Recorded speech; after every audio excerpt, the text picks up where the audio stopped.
Once upon a time in a faraway kingdom, there lived a beautiful and kind-hearted princess named Snow White.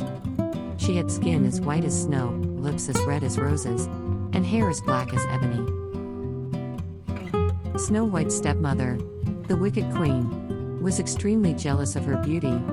The queen possessed a magical mirror that she would often ask, "Mirror, mirror on the wall, who is the fairest of them all?" The mirror always replied, "You, my queen, are the fairest of all." However, as Snow White grew older, the mirror began to reveal that Snow White was now the fairest in the land. Blinded by jealousy, the queen ordered her huntsman to take Snow White deep into the forest, and to bring back her heart as proof of her demise.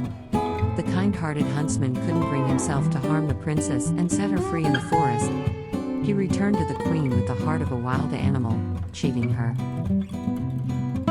Lost in the dark forest, Snow White came across a small cottage.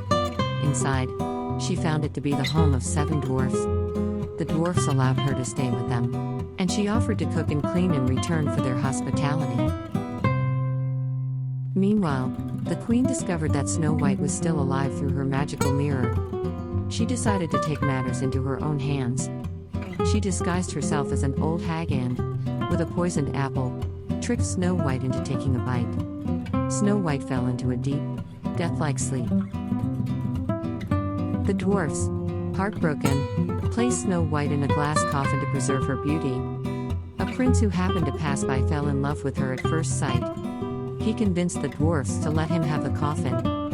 As his servants carried it, they stumbled, and the jolt caused the poisoned apple to dislodge from Snow White's throat. She awakened, and the prince was overjoyed. Snow White and the prince were married, and they lived happily ever after. The wicked queen, upon learning of Snow White's survival, tried to harm her but was ultimately punished for her evil deeds.